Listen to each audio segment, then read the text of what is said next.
N'hésitez pas à liker la vidéo si elle vous plaît et si vous êtes nouveau sur la chaîne, n'oubliez pas de vous abonner et d'activer la notification pour ne rater aucune de nos prochaines vidéos. On commence.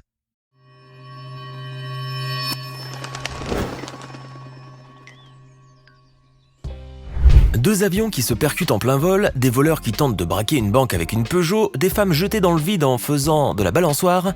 Installez-vous confortablement. Voici les séquences auxquelles vous n'auriez jamais cru si elles n'avaient pas été filmées par des caméras. Le 16 juillet 2021, dans le 20e arrondissement de Paris, des voleurs se sont pointés près d'un guichet automatique d'une banque en pleine matinée et en plein milieu de la rue. Ils avaient l'intention de commettre un braquage en détruisant le guichet et en fonçant dessus avec une voiture. Le seul souci, c'est que pour perpétrer leur crime, ils n'ont pas trouvé mieux qu'une vieille petite voiture bélier de la marque Peugeot. Pendant que l'un des deux voleurs tenait le volant et fonçait sur le distributeur pour le pulvériser, l'autre était debout attendant la destruction du mur. Après moult essais, une voiture complètement détruite et voyant que le mur refusait de tomber, les deux voleurs ont fini par abandonner leur plan. Ils sont repartis en courant avant que la police n'arrive, laissant le tas de ferraille et repartant les mains vides. Ils pensaient sincèrement que la bonne vieille Peugeot de leur grand-père allait faire l'affaire, mais il s'est avéré que les vieilles choses ne sont pas forcément les plus robustes. En tout cas, tout ce qu'ils auront gagné, c'est d'avoir l'image des voleurs les plus stupides du monde. Eux qui avaient un peu trop vu la Casa de Papel et qui rêvaient de reproduire le même scénario ne sont pas prêts à passer à la saison 2. En juillet 2021, deux jeunes femmes se trouvaient sur un site touristique du Daghestan et avaient prévu d'y passer la journée pour visiter la région et faire de la fameuse balançoire, celle qui donne sur la spectaculaire falaise du canyon de Sulak. Au bord de ce canyon, qui est aussi le plus profond d'Europe, les balançoires sont très prisées des touristes qui aiment se prendre en photo dessus et profiter d'une vue à couper le souffle. Alors que les deux femmes avaient pris place sur la balançoire et qu'elles profitaient de l'activité et de la merveilleuse vue qui s'offrait à elles, l'une des chaînes du dispositif a brutalement cédé, faisant lâcher un côté de la balançoire. Les deux jeunes femmes ont alors été propulsées dans le vide. L'accident a été si inattendu et imprévisible que tout le monde est resté tétanisé et choqué. Heureusement, les deux touristes ont atterri sur une plateforme en contrebas et ont échappé au pire. Même si les deux femmes ont été légèrement blessées, elles se sont estimées très chanceuses de ne pas avoir été happées par le vide, un scénario qui aurait été très dramatique. D'ailleurs, suite à cet événement, les autorités ont décidé de bannir l'attraction, car la plupart des balançoires ne respectent pas les règles de sécurité et ne sont pas équipées de ceintures de sécurité qui protègent les touristes. Pour le coup, ces deux jeunes femmes ne peuvent pas dire qu'elles n'ont pas eu le souffle coupé devant cette vue. Mike Robinson est un parachutiste chevronné et instructeur ayant plus de 900 sauts à son actif, à raison de plusieurs sauts par jour. Un jour de 2013, Mike Robinson était sur le point d'effectuer son 4e saut de la journée avec une équipe d'autres parachutistes. Caméra vissée sur le casque, Mike Robinson ainsi que les 9 autres parachutistes ont pris un vol, pensant immortaliser leur saut. Mais à la place, ils ont immortalisé un moment absolument cauchemardesque. En effet, pendant leur vol, juste au moment de sauter, leur avion a été percuté par un autre avion de type Cessna, à 3600 mètres d'altitude au-dessus du Wisconsin, aux États-Unis. Les images qu'ont filmées leurs caméras sous différents angles sont terrifiantes. Juste au moment de l'explosion, les parachutistes ont sauté dans le vide sans être préparés, juste pour éviter le pire. Au moment de la collision, l'un des deux avions a pris feu avant de plonger dans le vide, tandis que Mike et son équipe continuaient à filmer le crash sans même le savoir. Les causes de cet accident n'ont pas pu être identifiées, mais par chance, tout le monde a pu en sortir vivant. Le pilote de l'avion percuté a quant à lui utilisé son parachute de secours avant que l'avion ne s'écrase au sol. Un vrai miracle. Mais bien qu'il n'y ait pas eu de mort ce jour-là, cet événement a été très dramatique pour eux. En effet, un accident comme celui-là n'est pas facile à vivre, même pour les plus chevronnés des parachutistes, tels que notre ami Mike Robinson, qui a, mine de rien, plusieurs années d'exercice derrière lui. Ce sera décidément le vol le plus mémorable de sa vie, mais aussi le plus douloureux. Le surfeur que vous voyez sur ces images est accompagné de plusieurs amis. Ils se sont donné rendez-vous ce jour-là à la plage pour aller taquiner les vagues et faire du stand-up toute la journée, puisque la météo était très clémente et que le soleil brillait haut et fort. Pour immortaliser ces figures, le jeune homme a installé une caméra GoPro sur sa planche de paddle et s'est lancé dans l'eau avec sa pagaie à la main. Ce jour-là, les vagues étaient relativement déchaînées, ce qui plaisait bien à notre ami. Mais à un moment, la caméra a filmé une chose incroyable. Alors qu'il tentait d'esquiver les vagues et d'éviter de tomber, la planche du surfeur percute accidentellement un énorme requin qui venait vers lui à contresens. À cause du choc, l'animal se retourne et finit sa course vers le fond de l'eau. Le surfeur, quant à lui, perd l'équilibre et tombe de sa planche. Une chute terriblement effrayante pour le jeune homme qui aurait très bien pu être rattrapé par le redoutable requin. Heureusement, il arrive à se relever et à remettre les pieds sur sa planche pour sortir de l'eau et éviter ainsi d'y laisser une jambe ou un bras. Ce surfeur n'aurait jamais cru voir un requin d'aussi près de sa vie. Vous avez certainement déjà entendu parler des portes de l'enfer au Turkménistan. Eh bien, nous avons trouvé un autre trou. Cette fois, il se trouve au Yémen. Voulez-vous y jeter un coup d'œil ? Alors suivez-nous, on part pour découvrir le puits de Barhout, à l'est du Yémen. Ce que vous voyez là est une merveille naturelle qui regorge de mystères, d'histoires et de mythes. Ce puits, découvert par les géologues, fascine tellement qu'on lui a attribué le nom du puits de l'enfer, bien que je doute qu'en enfer il y ait des puits.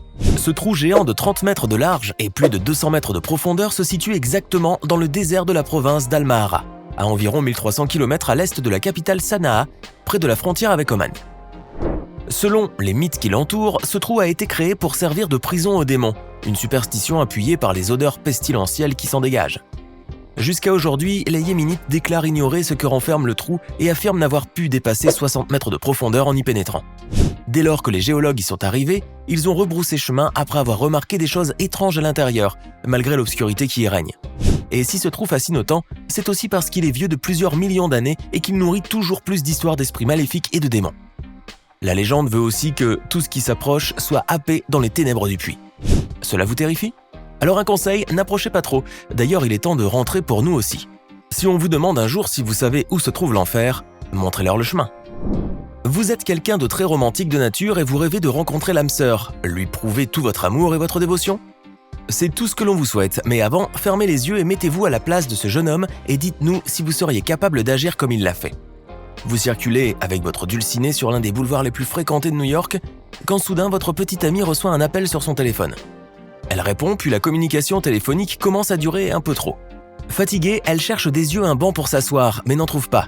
Et comme vous êtes quelqu'un de très dévoué, vous comprenez rapidement la situation et décidez de lui servir de chaise. Oui, une chaise humaine. Vous vous accroupissez et lui faites signe de s'asseoir sur vos cuisses. Votre bien-aimée ne se fait pas prier. Elle s'installe confortablement, reste ainsi pendant de longues minutes jusqu'à ce qu'elle termine son appel, sans la moindre gêne aucune. Pendant tout ce temps-là, des milliers de passants sont passés près de vous et vous ont regardé d'un air bizarre. Car avouez-le, ce que vous venez de faire est très étrange. Et comme si cela n'était pas suffisant, vous lui embrassez tendrement le dos pendant qu'elle parle. Il y en a qui ont de la chance. Votre copine a enfin fini de parler et heureusement pour vous, car vous commenciez à ne plus sentir vos jambes. Elle est heureuse de vous avoir et vous le dit, mais malheureusement aux yeux des autres, vous passez pour le copain le plus idiot de la Terre. Après tout, ne dit-on pas que l'amour rend aveugle ? Il se pourrait même qu'il rende invalide dans votre cas. De toute façon, l'important pour vous est d'avoir conquis le cœur de votre dulcinée, car je ne connais pas grand monde qui accepterait de faire ce que vous avez fait. Kervil Holness est un Américain qui vit aux États-Unis. Depuis toujours, il rêvait d'acquérir sa propre villa, particulièrement en Floride, un endroit qu'il chérit énormément. Un jour, il est tombé sur une vente aux enchères en ligne à Broward, où une villa était mise en vente en Floride pour la modique somme de 9100 $. Un véritable coup de fusil. Une aubaine pour notre ami qui n'attendait que de payer sans même l'avoir vu. Mais une fois sur les lieux, l'homme découvre, pour son plus grand malheur, l'arnaque dans laquelle il vient de tomber. En effet, Kervil Holness a très vite déchanté quand il a découvert que sa villa était en fait un petit lopin de gazon dont la valeur ne dépassait certainement pas les 50 $. Lui qui pensait avoir fait l'acquisition d'une villa n'a acheté en réalité qu'une parcelle de pelouse mesurant 30 cm de large et 6 mètres de long. La bande s'étendait entre deux villas sur la Northwest 100 Way à Spring Lake. Elle débute à bordure du trottoir où sont érigées deux boîtes aux lettres et passe sous un mur séparant les garages des deux villas voisines, puis s'étend jusqu'au cour arrière des maisons. Très en colère, Kervil Holness déclare pour sa défense qu'il a été berné par les photos trompeuses et mensongères du site. En effet, l'annonce montrait la villa dans son entièreté, sans préciser que l'objet de la vente n'était que la bande de gazon. Malheureusement, pour ce grand malchanceux, les lois en vigueur dans l'État de Floride ne se positionnent pas de son côté et ne lui permettront pas d'obtenir réparation de cet immense préjudice dans lequel, mine de rien, 4 autres acheteurs sont tombés qui avaient également participé aux enchères. Bon, il pourra toujours y cultiver des salades et des radis et y installer une vache, histoire que, chaque matin, ses voisins aient une petite pensée pour lui en sortant leur voiture de leur garage. Dans une forêt au Brésil, un boa était en train de serpenter sur le sol, à la recherche d'une proie suffisamment grosse pour calmer sa faim. Cela faisait plusieurs jours qu'il n'avait pas mangé. Il était donc prêt à affronter n'importe quel animal pourvu qu'il n'ait plus faim. Après une longue journée de chasse, il réussit enfin à mettre le grappin sur un porc-épic esselé. Une proie qui tombait à pic. Sauf que cela ne s'est pas du tout passé comme le serpent le prévoyait. Une lutte acharnée a suivi la rencontre des deux bêtes.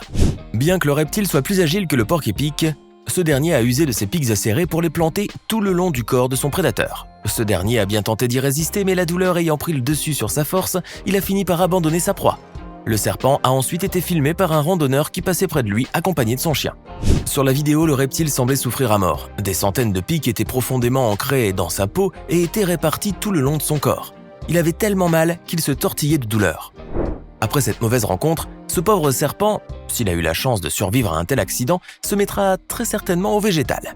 Alors, que pensez-vous de ces séquences incroyables? Laquelle trouvez-vous la plus surprenante? Dites-nous ce que vous en pensez dans les commentaires. Et si cette vidéo vous plaît, n'oubliez pas de mettre un pouce bleu, de vous abonner à la chaîne et d'activer la cloche pour recevoir toutes les notifications et ne rien manquer de nos prochains contenus.